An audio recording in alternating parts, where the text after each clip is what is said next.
Estamos leyendo el libro de En pos de la santidad de Jerry Bridges. ¿Y qué diremos en cuanto a la pregunta de que si nos somete a su poder? Inmediatamente podemos aplicar esta pregunta a hábitos tales como la bebida, las drogas o el cigarrillo y llegar a la conclusión de que tales no son para nosotros. Pero pensemos nuevamente en el aparato de televisión. Nos han atrapado ciertos programas a tal punto que sencillamente no podemos dejar de verlos. Entonces, veníamos hablando de cosas que nos someten, ¿cierto? Que toman el control de nosotros y que impiden que nosotros actuemos de forma libre, con libertad, con la libertad con la que nos ha llamado el Señor. Entonces, hay cosas que toman el control de nosotros, que nos controlan. Aquí él hace referencia al televisor. Ayer hablábamos, por ejemplo, yo les decía, las redes sociales y programas en la televisión o programas, no sé, hay series que nos controlan, como que tú sientes que ya te tienes que ver toda la serie, todos los capítulos y tienes que terminar toda la serie. Y eso te controla. Y puede que sean cosas muy superficiales y no le prestemos mucha atención, pero que están dominándonos, que están tomando el control de nosotros. Entonces ahí es cuando nosotros tenemos que estar muy atentos para poder tomar nosotros el control y no dejar que eso nos controle. De ser así es porque nos tienen sometidos a su poder. Otro ejemplo, conozco a una mujer creyente que en la adolescencia era campeona de tenis juvenil a nivel nacional. Estaba tan atrapada por el tenis que constituía el todo de su vida, a pesar de que era creyente. Cuando comenzó a considerar seriamente lo que le exigía el discipulado cristiano, se dio cuenta de que el tenis la dominaba en cierta medida, de tal modo que le estaba impidiendo seguir por entero a Cristo. En ese momento tomó la decisión de colgar su raqueta de tenis con el fin de quebrar ese poder. Después de un buen número de años, cuando la atracción había desaparecido totalmente, comenzó a practicar el tenis nuevamente, pero solo por su valor recreativo y con libertad de conciencia. Esto está muy interesante, miren, ella llegó a ese punto donde ella dijo, no, esto me está controlando, yo no quiero que esto me controle más, lo dejo, y cuando se dio cuenta que ya eso no tenía poder sobre ella, decidió volverlo a practicar, pero ya como algo ocasional. No pasa así con todo en nuestra vida, no es como el alcohólico dice, ay sí, yo era muy alcohólico, pero ya lo superé, y vuelvo y tomo y no pasa nada. Hay áreas en la vida en las que definitivamente nosotros debemos ser muy determinantes y decir, no más, esto no lo vuelvo ni a oler. Por ejemplo, personas que tuvieron problemas, adicción al cigarrillo y la dejaron, tienen que huir a eso. Muchas le cogen como esa pereza, ese olor, como ese asco, pero otras personas no pueden acercarse a un cigarrillo porque vuelven a caer. Lo mismo el alcohol. Pero hay otras cosas que simplemente tú y yo vamos a detectar que nos están controlando, y cuando las superamos, simplemente podemos decir, ve, las puedo volver a hacer. O sea, puedo volver a practicar esto, pero ya no me controla, ya tengo yo el dominio. Esta ilustración de la jugadora de tenis pone de relieve el hecho importante. Un hecho importante. Puede no ser la actividad misma lo que determine si algo es pecaminoso o no para nosotros, sino más bien nuestra manera de responder a ello. Por cierto que el tenis es moralmente neutro y bajo condiciones adecuadas es físicamente beneficioso, pero ya que esta mujer lo había convertido en un ídolo en su vida, para ella era pecaminoso. Yo recuerdo que antes de tener un encuentro con Dios, mi ídolo era mi mamá. Y no significa que deje de amar a mi mamá, pero ya ella no es mi ídolo, ya el Dios de mi vida es mi Señor. Ella ya no está en el centro y en el trono de mi corazón, está mi Señor. Pero sigo amando a mi mamá. Entonces, miren, el deporte en sí mismo no era malo, mi mamá no es nada malo para mí, pero era en la posición en la que esta mujer tenía el deporte, en la posición en la que yo tenía a mi mamá, lo que ya se convertía en un sustituto de Dios. Yo estaba poniendo un sustituto en el lugar del Señor. Analicemos la pregunta que sigue a la anterior. ¿Hiere o afecta a otros? Basados en la misma historia de la jugadora de tenis, supongamos que otro creyente a quien le gustaba jugar al tenis por su valor recreativo hubiese insistido en asegurarle a la mujer de la historia que el tenis no tenía nada de malo. Técnicamente esa persona tendría toda la razón, pero estaría insistiendo en un punto de vista que probablemente resultaría perjudicial para la vida espiritual de esa joven mujer. Muchas actividades, hablando estrictamente, son moralmente neutras, pero como consecuencia de alguna asociación inmoral en la vida pasada de la persona, podría resultar en detrimento de ella, por lo menos temporariamente. Para los que no tenemos esa asociación inmoral particular, debemos tenerle consideración a las personas afectadas, no sea que la arrastremos hacia una actividad que para ella es pecaminosa. Miren, hay muchas cosas que hay personas que no les da dificultad controlar. Hay personas que pueden controlar tranquilamente, por ejemplo, el uso del celular. Hay otras personas que no. Entonces, no podemos simplemente decirle a alguien que venga a contarme, ay, mira, es que yo tengo un problema con el celular. Yo no puedo decirle, no, déjala o eso, no pasa nada, es que el celular no es malo. ¿Por qué? Porque yo no conozco las debilidades de esa persona, la condición en la que esa persona vive, su fortaleza mental. Puede que para mí eso no sea ningún problema, pero para otra persona sí. Ay, no, es que mira, me tomé una cerveza, por ejemplo. No, pero no te preocupes, tomarse una cerveza no hay ningún problema. Puede que esa persona diga, ay, pues sí, no hay ningún problema, me tomo 2, 3, 4, y vuelve y cae en el alcohol. Entonces tenemos que aprender a ser muy sabios cuando alguien venga a contarnos de su debilidad, para nosotros no darle un mal consejo o no ponernos en su situación y hacer que esa persona tropiece. Y en vez de avanzar, pues vuelva y retroceda. Pero ¿qué pasa con esos aspectos en los que los creyentes difieren en cuanto a lo que consideran que puede ser la voluntad de Dios? Pablo se refiere a este asunto en Romanos 14, donde analiza el problema relacionado con ciertos alimentos. Establece allí 3 principios generales para que nos sirvan de guía. El primero es que no debemos juzgar a quienes tienen convicciones diferentes de las nuestras, versículo 1 y 4. Entonces, hay personas que tienen, no sé si lo vaya a explicar acá, pero vamos a hablar de eso. Hay personas que tienen convicciones diferentes. Estos israelitas, estos judíos de los que les hablé ayer, consideraban que comer carne ofrecida a los ídolos estaba mal, era pecado.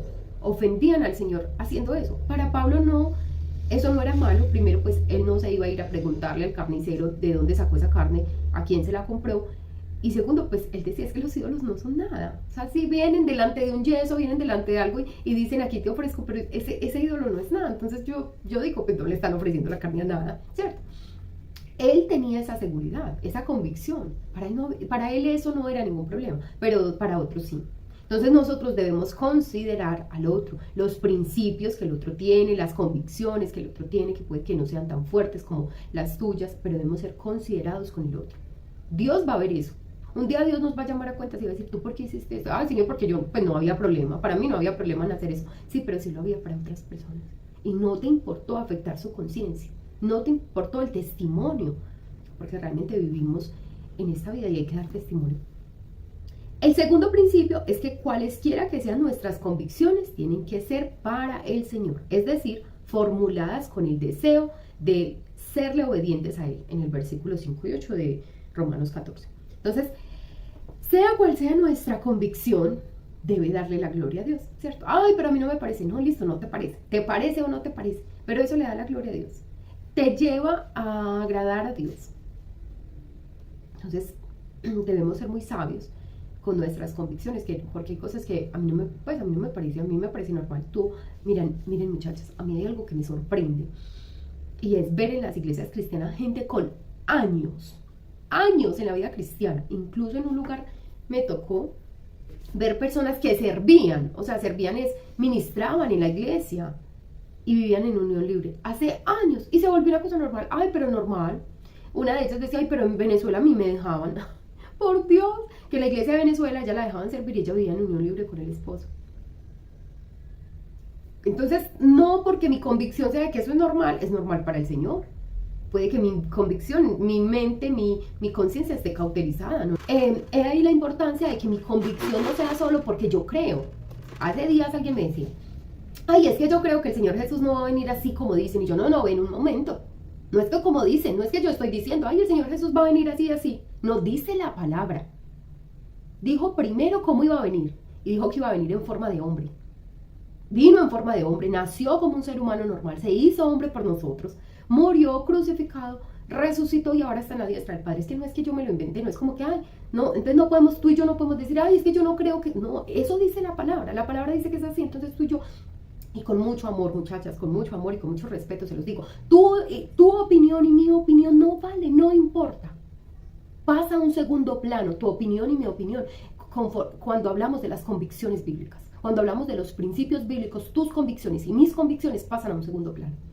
Ay, pero a mí no me parece que sea malo que él sea gay, es que si él nació así, no, es que no, tu opinión y mi opinión no importa. La Biblia dice que está mal, que él hizo al hombre y a la mujer. Eso es lo que tenemos que aprender. porque nos hemos enredado tanto en esta cultura que todo se volvió normal. La Biblia dice que le llaman bueno a lo malo y malo a lo bueno.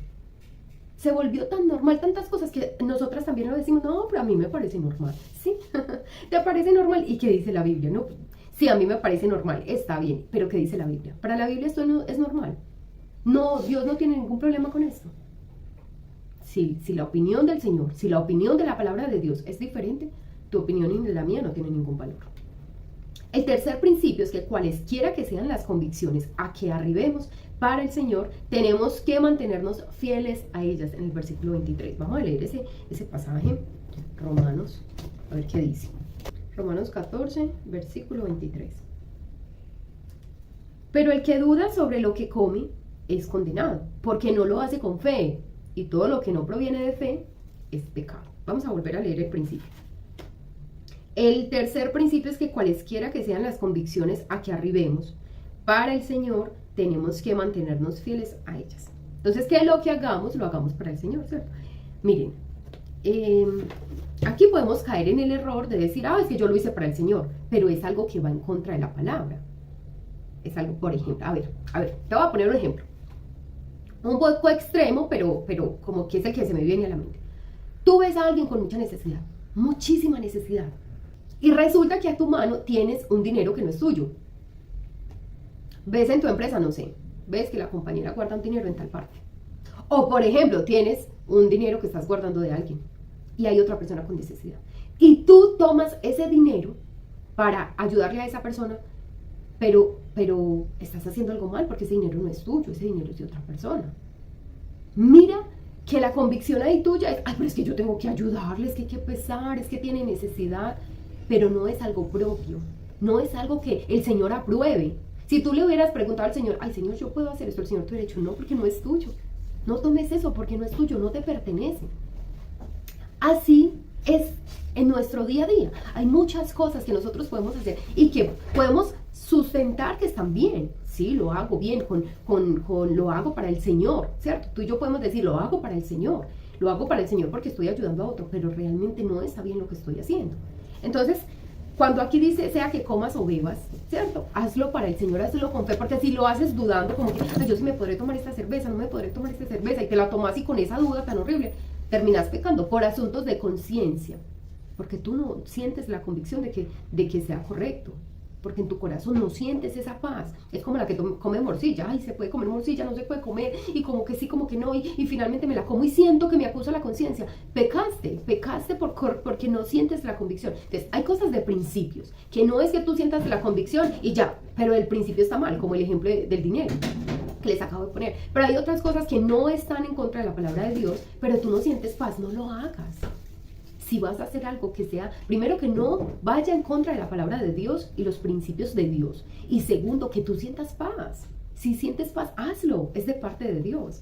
Pero si no sientes paz, puede ser una alerta. Yo les he dicho que el Espíritu Santo, a veces yo lo tomo como un árbitro. Tú estás en la cancha y él te pita. Yo no sé si va. Pero piensa, él le pita. Entonces tú dices, venga, me pitó, algo estoy haciendo mal. Si el árbitro en la cancha pita es porque o hicieron un pase que no era o cometieron una falta. Así es en nuestra vida. La paz del Señor es como que vas bien, pero cuando no hay paz es como que el árbitro pita, como que cuidado, por ahí no es. Entonces eso es lo que debemos tener en cuenta. Si oramos en contra de nuestras convicciones, pecamos, aun cuando otros pudieran sentirse perfectamente libres en ese punto en particular. Entonces, hay personas que pueden hacer exactamente lo mismo que nosotras y sienten paz. Pero yo no tengo ningún problema. Pablo no tenía problema en comer su carne. Pero otros cristianos sí, ¿cierto? Entonces, ahí tenemos que identificar, según nuestras convicciones y conciencia, cómo actuar. Durante varios años estuve luchando con la cuestión de cómo debíamos, mi familia y yo, observar el domingo como día del Señor. Al comienzo de mi vida cristiana se me había enseñado que el domingo era un día sagrado y que las actividades a desplegar en el curso del mismo debían desarrollarse de conformidad con ese hecho. No tardé en darme cuenta, sin embargo, que existen discrepancias genuinas entre creyentes sinceros en cuanto a cómo se debe observar el domingo. Aplicando los principios de Romanos 14 a este asunto, por lo tanto, en primer lugar, no debo juzgar a los que observan el domingo conforme a los que observan el domingo en forma diferente a lo que yo hago. Miren, el Señor, aunque la iglesia se reunió el primer día de la semana, dice la Biblia, y se reunieron el primer día de la semana, que el primer día de la semana es el domingo, no es como una regla, porque es que si volvemos el domingo, para nosotros lo que el pueblo de Israel hizo con el sábado, un ídolo.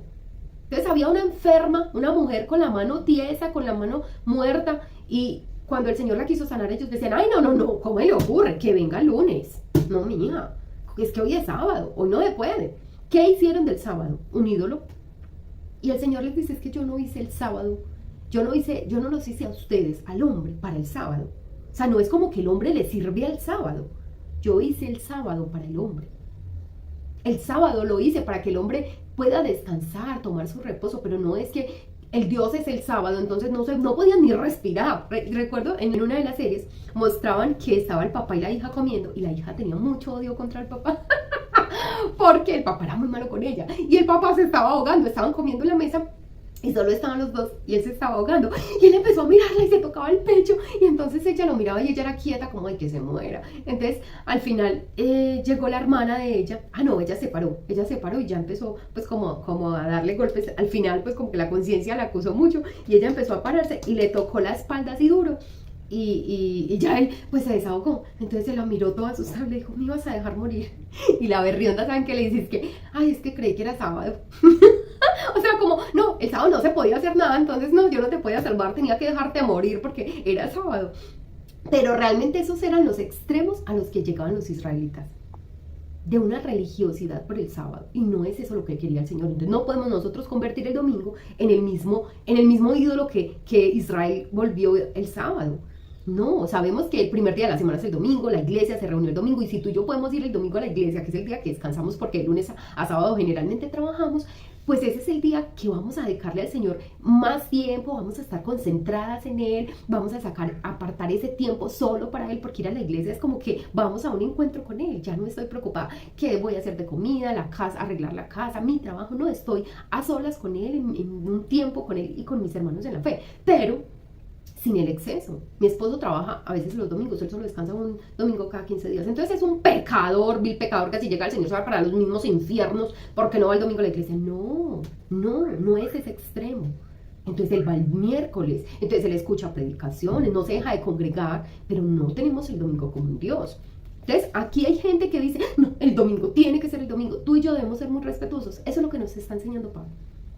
Hay quien dice es que tiene que ser el domingo, que me congregue y yo no puedo faltar el domingo. Listo, esa persona, según su conciencia y sus convicciones, es el domingo. Listo, vaya el domingo. Para mí no es tan importante, ni yo tengo que juzgarte a ti porque tú consideras que es el domingo y no puede pasar otro día, ni tú debes juzgarme a mí porque yo considero que todos los días son para el Señor, no solo el domingo. Yo no solo tengo que leer la Biblia el domingo, yo no solo tengo que orar el domingo, no. Entonces no me juzgues a mí porque para mí no es pues vital que el domingo vaya a la iglesia. Si tú tienes un paseo con tu familia hace, no sé, un año no paseas y resulta un paseo el domingo, entonces vil pecadora, ¿por qué te vas a pasear? Diferente es que tú digas, no, es que yo no volví a la iglesia porque cada 8 días paseo. Eso es otro asunto. Pero el hecho de que yo vaya con mi familia, pasee un domingo, no vaya a la iglesia, no me hace pecadora. No me hace pecadora. Segundo, cualesquiera que sean mis propias convicciones deben proceder de un sincero deseo de obedecer lo que Dios quiere para mí. Y luego, una vez que he formulado mis propias convicciones, tengo que tener cuidado de no violarlas, cualquiera que sea el comportamiento de otros creyentes. ¿Qué quiere decir? Si tú tienes una convicción, no cedas porque otro creyente lo hace. A ver, si un judío hubiera dicho, ay no, pero es que Pablo comió carne, a menos que ya se convierta en una convicción para él. Por ejemplo, alguien llega y le dice, Pablo, ¿usted por qué está comiendo carne? ¿Usted no ve que esa carne es sacrificada a los ídolos? Y Pablo le explica, mira hermano, lo que pasa es que un ídolo no es nada. Además yo no voy y le pregunto al carnicero. Y ese hermano siente esa convicción. Ay, pues sí, ¿verdad? Cierto que sí, tenés toda la razón, Pablo. Bueno, y sigue comprando carne. ¿Por qué? Porque hubo una convicción, porque él ya lo entendió, él cayó en la cuenta que sí, un ídolo no es nada, el carnicero yo no voy a ir a preguntarle de dónde viene esa carne, claro, y tiene esa convicción, puede seguir comiendo carne, porque ya tiene esa convicción, pero no porque venga y le diga, Pablo, ¿usted por qué comió carne? Y lo que le diga Pablo no le convence, el argumento que le dé no le convence, y este hermano diga, Ah, bueno, no, pues si Pablo come, pues yo también. Es que pues Pablo es el apóstol. ¿Cómo no voy a comer, no? Entonces yo también como. Pero cada vez que come, como que duda. Ay, no, ¿sería que era de tal ídolo? ¿Era de Amok, de Moloch, de Acera? Si se ponía a pensar en eso, iba a pecar por su conciencia. Entonces tú y yo no tenemos que ir cediendo a las cosas porque otro hermano lo haga. Ay, pero este hermano lo hizo. Lo que les contaba yo ayer del tatuaje. Este joven que se tatuó porque vio a ese líder religioso tatuándose, no lo hizo con convicción. Él sabe en su corazón que está mal. Pero al final lo hizo, pues si él se tatuó, yo también. Si él es el líder, ¿cierto? Entonces no vamos a ir cediendo nosotros a nuestras convicciones y principios porque otro lo haga. Recuerden, el hombre falla, el hombre se equivoca.